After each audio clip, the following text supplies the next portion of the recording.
ele agora ele está no alvo da turma da redação da Globo News, porque eles foram muito para cima nas teses mirabolantes que eles criaram de golpe, de tudo, e ele está falando, não teve tentativa de golpe, né, criticando as penalidades aplicadas pelo Supremo, a gente viu isso nesse final de semana, e a gente tem um vídeo dele falando, eu quero colocar o vídeo dele falando que não foi golpe.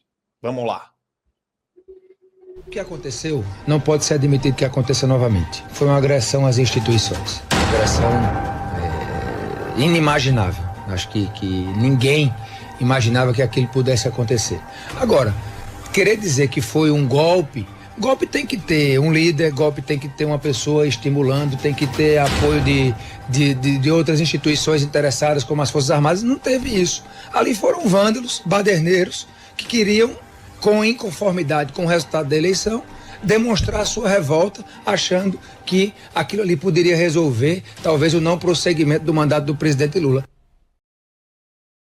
E a blogueirada camarada sentiu o efeito disso e eles estão parece que eles levaram um soco no estômago, porque eu imagino que eles presumiram que o Hugo Motta não ia entrar no mérito dessas discussões na primeira entrevista dele depois de presidente, né, depois de ser votado presidente da Câmara. Vamos colocar o vídeo do pessoal da Globo News.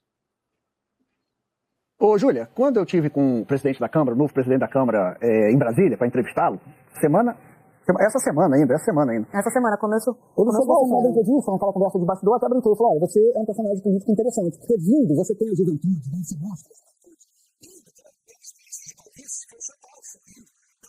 a experiência ao mesmo tempo. Mas eu não sabia, naquela brincadeira, que ele poderia ser uma pessoa tão dúbia. Porque, afinal, quem é Hugo Motta? Hugo Motta, ele é o Hugo Motta do discurso, que termina com o discurso falando ainda estamos aqui, numa referência à resistência, à ditadura, etc, etc. Ou é o Hugo Motta dessa entrevista que simplesmente passa pano para a tentativa de golpe de 8 de janeiro. Não dá para você ser as duas pessoas, o que é mais assustador, não dá para você ser as duas pessoas num curto espaço de tempo. Você sabia, professor André, que se você chegar bem perto do Otávio Guedes, acho que o André ele tá olhando para outra coisa, mas eu não sei se ele está ouvindo. Ah, tá. Não, perdão, é porque senão eu chamava o Adriles.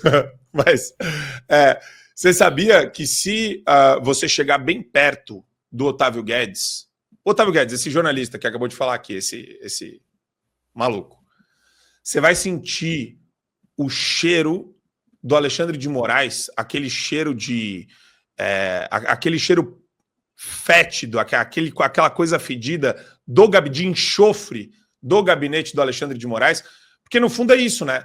Não tem regime totalitário sem uma grande assessoria de imprensa, sem os meios de comunicação estarem dominados por essa influência, professor. Pois é, olha, teve esses dias uma confusão, né, com o vídeo do Casagrande, se ele estava anotando que ele estava fora do vídeo, eu estava anotando, tá aqui a prova.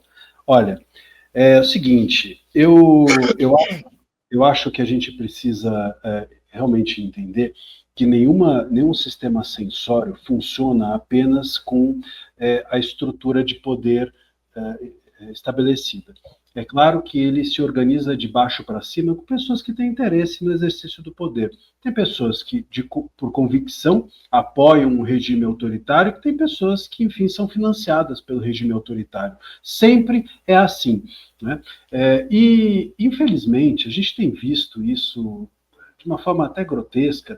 Lamentavelmente, a Globo News se transformou nesse lugar, num lugar em que o regime, né, essa associação, isso que eu tenho chamado de consórcio estatal, que é a aliança entre Suprema Corte e governo, que isso tem sido ventilado, a voz, o porta-voz para o povo, né, desse regime de coisas, esse consórcio estatal tem sido, sobretudo, a Globo News. Isso tem, no entanto, tido uma repercussão tão ruim que, se você olhar, a Globo News não tem audiência nenhuma, é uma audiência muito pequena. No entanto, a gente sempre está falando da Globo News. Quem dá audiência para a Globo News somos nós, que criticamos a Globo News. Então, de alguma forma, a Globo News está sempre nas redes sociais, não pelo que diz, mas pela reação de nós todos ao que eles dizem.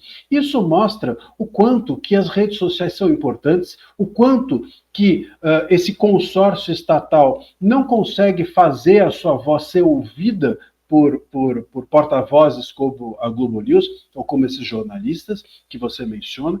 Eu creio que isso também explica por que eles tanto querem regular as redes sociais. Se vocês olharem para 10, 15, 20 anos atrás, se nós tivéssemos só o aparelhamento da estrutura do país, de governo, etc., com uma emissora falando com 50 pontos de audiência e falando a todo mundo, e aquilo sendo a única verdade, imagina o que não aconteceria conosco. Nós estaríamos hoje achando realmente que está tudo bem, que está tudo normal. Então, eu creio que hoje a Globo News para nós é o termômetro de como de como não funciona mais um regime censório autoritário no país, sem crítica. Né? E qualquer tipo de regulação vai criar outro método de crítica. Não adianta, se eles regularem as redes sociais, outros meios vão ser criados para que o regime seja criticado. Então, enfim, eu sempre digo, o censor sempre cai no ridículo, e os seus adeptos também. Boa. Tem só um ponto que eu acho legal esclarecer, que eu concordo com tudo que o professor falou, mas, por exemplo, a audiência, o que o professor quis dizer é o seguinte: a audiência da Jovem Pan, a Jovem Pan já, a Jovem Pan News morreu. Jovem Pan News virou um protozoário, assim, do braço do sistema.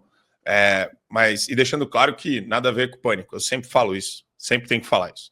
Mas, Adriles, a audiência da Globo News pode ser diminuta, mas a audiência da Globo ainda chega em milhões. Você tem ainda a mesma redação que vai consubstanciar, vai fazer toda a linha argumentativa e de defesa dessas teses e de perseguição, é a linha que vai para o Jornal Nacional, é a linha que vai para a TV aberta.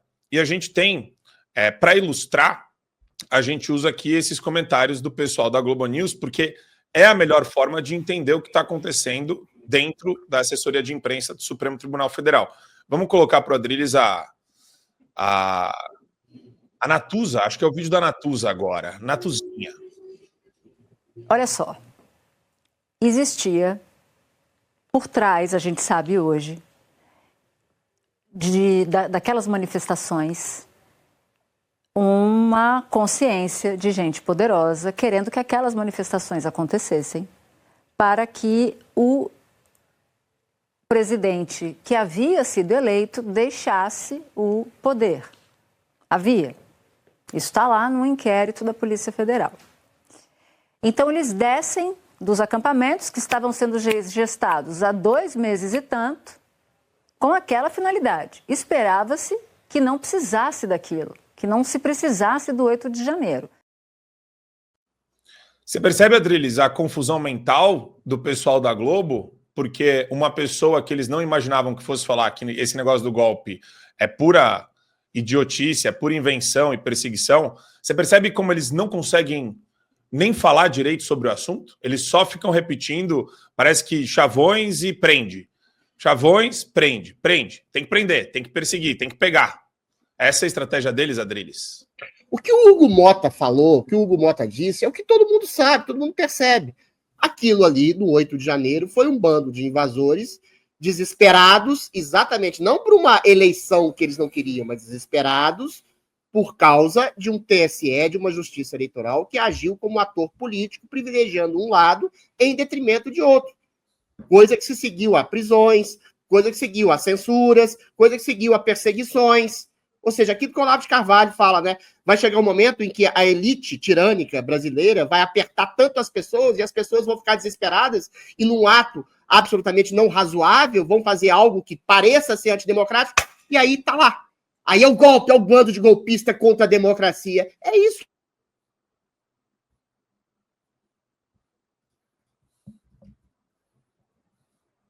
Cometeram exatamente um ato absolutamente rechaçável, de que é invadir, e algumas pessoas depredaram patrimônio público ali, entendeu?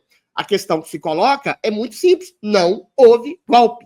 Não houve tentativa de golpe. Golpe você tem que ter, como o Hugo Mota disse, como todos nós aqui dissemos, uma liderança, você tem que ter força armada, você tem que ter arma, você tem que ter uma estratégia. Não é uma meia dúzia invadindo o Palácio Planalto que configura golpe. Se fosse assim, o MTST, o MST, grupos indígenas já estariam presos na cadeia há muito tempo.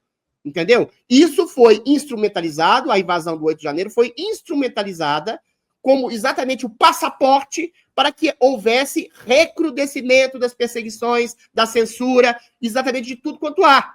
Aí fica a Rede Globo estabelecendo uma narrativa completamente escalafobética, dizendo que é um golpe subliminar, que o Bolsonaro dos Estados Unidos talvez estivesse falando com alguém, que o Bolsonaro, quando ficou em silêncio durante 3 meses, depois da perda das eleições, ele incitou subrepticiamente aquelas senhoras que estavam em frente aos QGs, aos quartéis generais, para adentrarem e fazerem um golpe. É tudo isso ilação, delação, completamente estapafúrdia, ilação.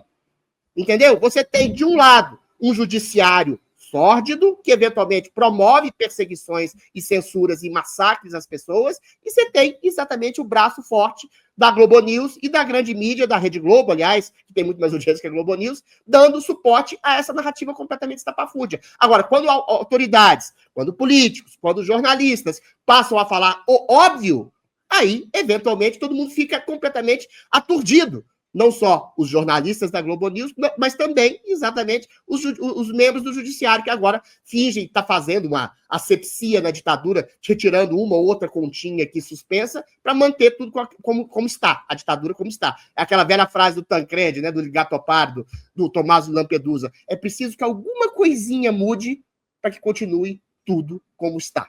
Esse que é o método da Globo News, esse que é o método do Supremo Tribunal Inquisitorial. Muito bem. Queria dar um... Diga, professor. Não, só fazer dois comentários rápidos. É o seguinte, eu falei da audiência da Globo News, mas, veja, é importante que a gente diga que é preciso reagir a isso. Que eu estou dizendo que a oposição dá mais audiência do que ela própria dá. Mas precisa dar mesmo. A reação mostra o poder da oposição. Agora, se não houver reação, não há crítica e fica só a versão deles, porque tem uma questão oficial no que a Globo News fala, no que uma Folha fala, no que o Estadão fala, por mais que eles possam, por exemplo, ter poucos leitores, ou menos leitores até, do que alguns outros jornais ou veículos, mas eles têm essa credibilidade, que é a credibilidade da imprensa tradicional. E isso precisa ser sempre alvo de crítica. Sobre essa questão do Mota, também eu queria fazer um comentário que é o seguinte, eu não sei até que ponto nós mudamos hoje a cara do legislativo no sentido de pautas da direita ou da oposição serem mais viabilizadas. Mas é preciso lembrar, e esse é o grande ponto, que mesmo que essas pautas sigam adiante dentro do legislativo, existe um inimigo oculto, e às vezes nem oculto, que é o STF. Então não adianta o legislativo também agora ter as suas pautas viabilizadas pelo legislativo, se você tem aqui na sua fuça ou na sua nuca o STF dizendo, se for adiante é inconstitucional, você não pode debater isso, se for adiante eu travo. Então, o papel do legislativo hoje, mais do que levar adiante projetos de lei, é combater os abusos e excessos do Poder Judiciário. Senão, eles não conseguem trabalhar. Não adianta botar uma pauta para frente e depois ter essa pauta ou esse projeto de lei trancado, tornado inconstitucional ou inviabilizado pelo STF. Esse ponto que o professor trouxe é fundamental. Eu vi um post interessantíssimo do Silvio Grimaldo falando uma coisa que a gente repete desde sempre aqui. E eu vou tentar fechar isso numa frase. A lei não salva o Brasil do STF. Não importa qual lei. Não tem lei que seja freio para o Supremo. Agora todo mundo tem que repetir isso que nem um mantra. Não existe lei que vai servir de freio ao Supremo.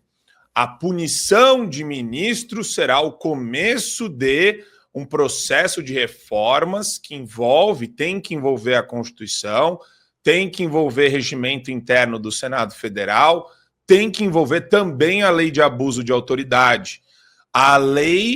Uma lei qualquer, pode ser a lei da anistia, e aqui eu não quero ser o cara que joga água no chope de ninguém. Eu só estou falando uma questão que é básica. É básica. Os professores universitários de extrema esquerda, todos estão falando isso. Todos, unanimemente. A gente vai anular. Eles já devem estar com a peça pronta. Eles já devem estar com a DI pronta. Mesmo se o negócio passar pelo crivo do Lula e o Lula, num ato de, sei lá, sandice extraordinária, vai lá e sanciona a lei. A lei não vai servir de freio, não importa qual. Não importa qual. Não tem lei que salva o Brasil hoje do STF. Tem punição. Imobilização. É difícil? É.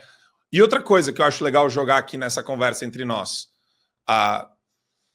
O Centrão pode estar passando por um processo agora onde eles devem estar achando, não, se a gente aprovar, se a gente colocar, o Supremo vai dar um passo para trás.